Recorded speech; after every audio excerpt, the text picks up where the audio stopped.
एक तो पवनम राजन जग मूल्य दुख का मार्गा व्यहर्तुम सांब प्रदमन चारु भानु गदादय। सुखदेव जी कहते हैं परीक्षित, एक दिन प्रदमन चारु भानु और यदुवंशी राजकुमार सभी घूमने के लिए वन में गए और वन में गए तो उन्होंने एक कौतुक देखा। क्या देखा? उन्होंने एक कुएं में बहुत बड़ा महाराज पर्वताकार एक गिरगिट को पड़े हुए देखा। उस गिरगिट को देखा तो यदुवंशी राजकुमारों को बड़ी दया आ गई, बड़ी करुणा आई उस पर और उससे कहा कि आप इसमें कैसे गिर गए, और उसे चमड़े की रस्सी से बांध करके निकालने का प्रयास किया, लेकिन वो नहीं निकले। सन की रस्सी से निकालने का प्रयास किया, फिर भी नहीं वो निकले। बहुत प्रयास किए, लेकिन सभी राजकुमार विफल हो गए। उस गिरगिट को किसी ने निकाल नहीं पाया। तो जाकर के यह बात उन्होंने अपने पिताश्री श्री कृष्ण, अपने पिताजी श्री कृष्ण से कहा कि पता नहीं न जाने कहां से एक अद्भुत कीड़ा कुएं में गिरा हुआ पड़ा है और इतना भारी है वो कि हमने उसे निकालने के बहुत से उपाय किए, उसे निकालने का बहुत प्रयत्न किया, बहुत साहस किया, लेकिन क्या करें, वो कुएं से निकलने का नाम ही नहीं ले रहा है।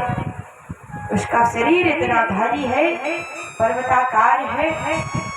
पिताजी आप चल कर के देखिए तो ऐसी क्या बात है कि उसे हमने नहीं निकाल पाया। श्री कृष्ण भगवान सब जानते हैं, लेकिन फिर भी लीलावश भगवान अपने बच्चों के साथ चल दिए। उस कुएं के पास जाकर के देखा, तत्रागत्यारविन्दच्छो भगवान विश्वभावनः वीक्षयोज्जहार रामेण तं करेण सलीलया। लीलावश भगवान उस गिरगिट को देखने चले और भगवान ने देखा, भगवान ने अपने करकमल को आगे बढ़ाया और उसे निकालने का प्रयास किया। भगवान के करकमल का स्पर्श करते ही वो गिरगिट दिव्य पार्षद बन गया। उसने दिव्य रूप ग्रहण कर लिया, उसे देवता जैसा स्वरूप मिल गया। और जब बच्चों ने ये भी कौतुक देखा तो उन्हें बड़ा आश्चर्य हुआ कि पिताजी हम तो इस गिरगिट को निकालते निकालते रह गए थे, लेकिन ये गिरगिट हमसे खिंचा भी नहीं था और आपने इसका केवल स्पर्श किया है और ये दिव्य रूप धारण कर लिया है। ये तो देवता बन गया है। हमें आप बताओ कि इसे गिरगिट योनि क्यों मिली? भगवान से वो पूछ रहे हैं, इसने ऐसा कौन सा पाप किया था कि इसे गिरगिट योनि में जाना पड़ा? इसे क्यों मिली है गिरगिट योनि? सर्वसाधारण भगवान को सब बात का पता है, इसलिए उन्होंने बच्चों को बताया। सुखदेव जी कहते हैं परीक्षित, इति स्म राजा स्पृष्टः कृष्णेनानन्तमूर्तिना माधवं प्रणिपात्याः किरीटेनार्कवर्चसा। जब अनंत रूपी भगवान श्री कृष्ण राजा नृत्य के बारे में कहते हैं और उसने जब ये सुंदर दिव्य स्वरूप धारण किया, भगवान को चरणों में प्रणाम किया और भगवान से बोला कि प्रभु आपने मेरा नाम तो धनियों की लिस्ट, दानियों की लिस्ट में देखा होगा, आपने दानियों की लिस्ट एक बार पढ़ी होगी तो उसमें मेरा भी नाम आया होगा। आप मेरे नाम को जानते हैं ना कि मेरा नाम क्या है? राजा जनक ने कहा कि प्रभु, मैंने थोड़ा सा पाप किया था, अनजाने में मुझसे भूल हो गई थी, इसलिए मुझे ये गिरगिट योनि मिली है। आपने दुनिया की लिस्ट में धनी महाराज दानियों की लिस्ट बांची है तो आपने मेरा नाम भी अवश्य पढ़ा होगा। आपके कानों में मेरे नाम की ध्वनि तो जरूर पड़ी होगी।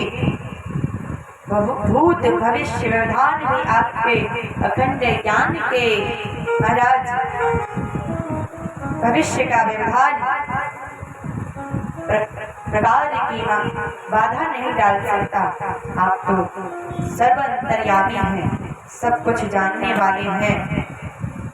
पृथ्वी में जितने धूल के कण हैं, आकाश में जितने तारे हैं, वर्षा में जितने जल की धाराएं गिरती हैं, मैंने उतनी ही गौएं दान की थी। वे सभी गायें दुधार नौजवान थी। यदि आपको कोई वस्तु किसी को दान में देनी है, यदि गऊ का दान करें तो नौजवान गऊ का दान करें। यदि किसी को आप अन्न दान कर रहे हैं तो व्यर्थ का अन्न दान न करें। यानी कि आपके घर में उस अन्न का कोई उपयोग नहीं है तो आप महाराज किसी ब्राह्मण को या किसी भिखारी को भिक्षा पात्र में डाल दें। ऐसा दान नहीं देना चाहिए, अपराध होता है ऐसे दान करने से। ऐसा दान करने से तो अच्छा है कि दान किया ही न जाए। दान में ऐसी वस्तु दे जिसका लेने वाला जो भिक्षुक है वो प्रयोग में ला सके, उसका वो प्रयोग कर सके। आजकल आपने देखा होगा कि हम दुकान पर जाते हैं तो कहते हैं, तो दुकानदार पहले से ही पूछ लेते हैं कि भाई लेनी देनी तो वाली साड़ी तो नहीं लेनी है, तो लेन देन में चलती है, लेन देन वाली धोती तो नहीं लेनी है कहीं कहीं। महाराज लेन देन वाली धोती 10 रुपए कम में आ जाएगी, 150 रुपए कम में आ जाएगी। 150 रुपए में आप बढ़ा करके ऐसा कपड़ा दो जिससे साम लेने वाले के भी महाराज हाथों में देने, आपके हाथों में देने में अच्छा लगे, उसके हाथों में देने में अच्छा लगे, उसे भी अच्छा लगे कि हाँ भाई दान दिया है, इसका हम प्रयोग कर सकते हैं। दान तो देते हैं लेकिन ऐसा नहीं देते कि सामने वाला व्यक्ति यूज कर सके उस चीज से। राजा जनक कहते हैं कि प्रभु, मैंने इतनी गायों का दान किया है कि धरती में जितने धूल के कण हैं, आकाश में तारे हैं, वर्षा की जितनी बूंदें हैं, उतनी मैंने गौएं दान की हैं। लेकिन क्या करो, और एक दिन क्या हुआ, अप्रेत ब्राह्मण वो किसी से कभी दान लेता नहीं था, वो अपनी ही में ही मस्त रहता था। मैंने उसे कई बार दान देने को कहा लेकिन वो किसी का भी कोई भी दान नहीं लेता था। मैं नित्य ब्राह्मणों को दान में गौएं दिया करता था। एक दिन क्या हुआ, उस अप्रीत ब्राह्मण की गाय मेरे गाय के झुंड में आकर के मिल गई और मैंने उस ब्राह्मण की गाय, मुझे पता नहीं था कि ये किसकी गाय है, अनजाने में मुझसे गलती हो गई। मैंने वो गाय दूसरे दिन किसी अन्य ब्राह्मण को दान में दे दी। उस गाय का जब वो स्वामी आया, उस गाय का जो ब्राह्मण था वो आया तो उसने कहा कि अरे ये तो गाय मेरी है, आप कहाँ से लेकर आए हो? जो राजा ने उसका दान कर दिया था, उस ब्राह्मण की गाय का राजा को पता ही नहीं था कि ये गाय मेरी है, क्या किसी दूसरे ब्राह्मण की छूट करके आ गई है, झुंड में मिल गई है। तो दूसरा ब्राह्मण जो लेकर के जा रहा था तो गाय के स्वामी ने उसको पकड़ लिया। उस ब्राह्मण ने उस ब्राह्मण से कहा, ये गाय आप कहाँ से ले जा रहे हैं? ऐसे तो मैं ढूंढ रहा था, आपको ये कहाँ से मिली है? तो उस ब्राह्मण ने कहा ये गाय तो मुझे राजा नग ने दान में दी है और मैं इसका स्वामी हूँ, या जब ये दान में मुझे मिल चुकी है तो मैं इसका स्वामी हूँ। उसने कहा मैंने आज तक नग राजा से कोई दान की वस्तु ली नहीं है। तो राजा को इतना ख्याल नहीं है कि मेरी गाय कौन सी है, ये पराई गाय है, ये किसी दूसरे की गाय है, राजा को पता नहीं है, राजा को जानकारी नहीं है।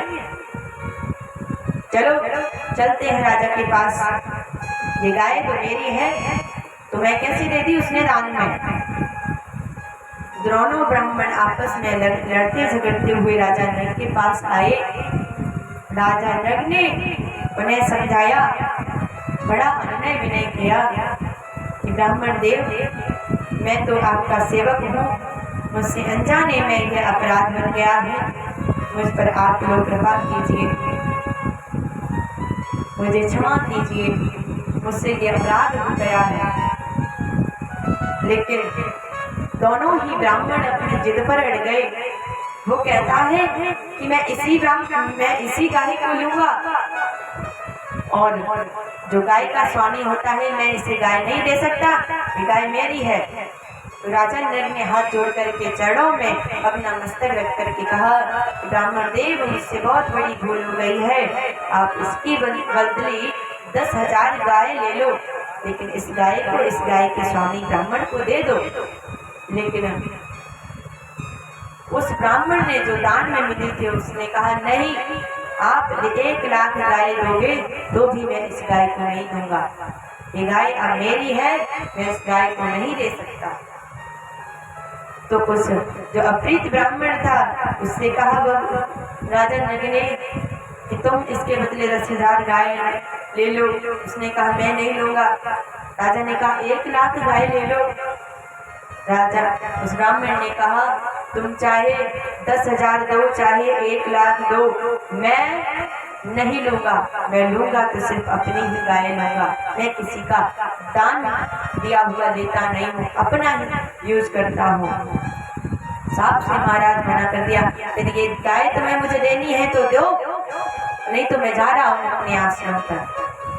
इतना कह करके उस ब्राह्मण ने वो गाय वापस की नहीं राजा को, और जो अप्रीत नाम का ब्राह्मण था वो अप्रतिग्रही था, वो अपने घर पर बगैर गाय के चला गया। और जब समय का चक्र चला, राजा नग की मृत्यु हुई, तो राजा नग यमराज के पास गए।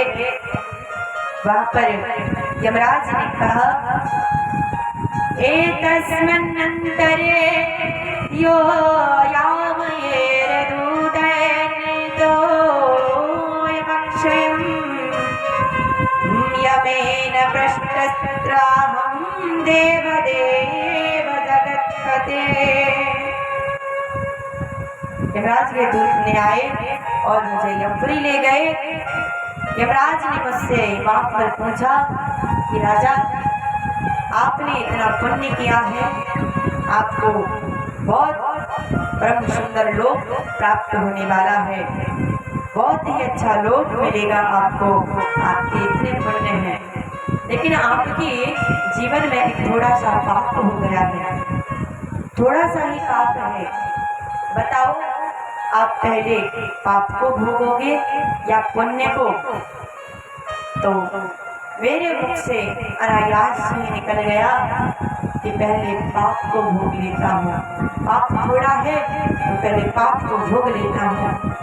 तो यमराज ने कहा कि जाओ गिर जाओ। महाराज मैं वहाँ स्वर्ग से गिरा तो गिरते हुए मैंने गिरगिट का रूप ले लिया, विशाल गिरगिट का रूप लेकर के मैं इस कुएं में गिर पड़ा, और उस कुएं में गिर पड़ा। और मुझे पता था कि भगवान आप एक दिन आओगे और मुझे अपने कर कमल से स्पर्श करके मुझे कृतार्थ करोगे, इसीलिए मैं यहाँ गिरगिट योनि में गिरगिट बना हुआ पड़ा रहता हूँ। और भगवान की राजा नग ने परिक्रमा की, सबके देखते देखते ही जो श्रेष्ठ विमान पर सवार हो गए। सवार होकर के महाराज अपना जो सुख था उसे भोगने के लिए स्वर्ग लोक में चले गए। अब राजा नृत्य चले जाने पर ब्राह्मणों के परम प्रेमी धर्म के आधार देवी की नंदन श्री कृष्ण भगवान अपने कुल, अपने क्षत्रिय कुल को महाराज शिक्षा देते हैं, वे बतला रहे हैं। उन्होंने कहा है दुर्जरम बत ब्रह्मस्व भुक्तमग्नेर्मनागपि तेजीयसोऽपि किमतो राज्ञमीश्वरमानिना। अपने कुटुंब के जो लोग थे उनको भगवान श्री कृष्ण शिक्षा दे रहे हैं। वे कह रहे हैं कि ब्राह्मण का थोड़े से थोड़ा धन हड़प कर बचा सकते हैं, फिर भी जो अभिमान कोई ऐसा व्यक्ति नहीं है, कोई कितना भी तेजस्वी, कोई कितना भी तपस्वी बना रहे, लेकिन ब्राह्मण का धन आप थोड़े से थोड़ा धन को बचा नहीं सकते। और जो झूठ मूठ बोल करके ब्राह्मण का धन हड़पना चाहते हैं, ऐसी सामर्थ्य रखते हैं कि हम इनके धन को बचा सकते हैं, तो फिर अभिमानवश महाराज झूठ मूठ अपने लोगों को स्वामी समझते हैं। ब्राह्मणों से कभी कर वसूलना नहीं चाहिए, ब्राह्मणों से कभी धन नहीं लेना चाहिए, ब्राह्मणों के धन और महाराज ब्राह्मण से कभी द्वेषता नहीं रखनी चाहिए। ब्राह्मण क्रोध का विषय नहीं है कि आप क्रोध करें ब्राह्मण से। ब्राह्मण से महाराज हम बैर नहीं कर सकते, वो भूदेव स्वामी है। भगवान कहते हैं अपने कुटुंबियों को समझा रहे हैं कि विष की औषधि है, आप विष पी लोगे तो उसका उपचार हो सकता है। आप विष पीकर, पृथ्वी पर ऐसी औषधि है जो विष को खत्म कर सकती है, आपके अंदर से विष को निकाल सकती है, लेकिन ये ब्राह्मण का धन होता है, ये तो परम विष है, इसे तो परमात्मा भी नहीं सहन कर सकते। ये ब्राह्मण का धन परम विष बताया है भगवान ने। विष की औषधि पृथ्वी ने निकाल रखी है कि विष यदि कोई व्यक्ति पी लेता है तो बच भी जाता है, लेकिन ब्राह्मण का धन तो परम विष बताया है भगवान ने। भगवान कहते हैं मैं हलाल इसको नहीं मानता, हलाल बोलते हैं इसको, लेकिन भगवान कहते हैं मैं विष को विष नहीं मानता, लेकिन ब्राह्मण के धन को परम विष मानता हूँ।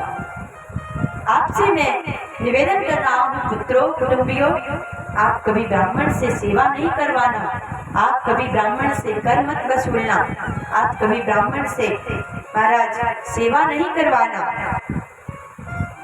इस प्रकार जब भगवान बता रहे हैं कि ब्राह्मण यदि अपनी मर्जी से धन दे, अपनी स्वेच्छा से धन को दे, तब तो वो आपके महाराज पोतों तक आपकी पीढ़ी का नष्ट करेगा। वो धन जो ब्राह्मण अपने आप से स्वयं प्रसन्न मन से दे, तब वो आपकी 3 पीढ़ियों को व्यापेगा, आपको, आपके पुत्र को और आपके पौत्र को। और यदि कोप करके यदि आपने उसके जबरदस्ती से यदि ब्राह्मण का तुमने धन छीना, तो आपकी 10 पीढ़ियों को बर्बाद कर देगा, 10 पीढ़ियों को तहस नहस कर देगा।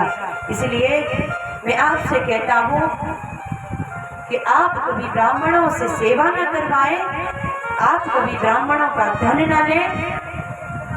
मेरा बस यही आपसे कहना है। ऐसा उपदेश करके भगवान श्री कृष्ण अपने महल में चले गए।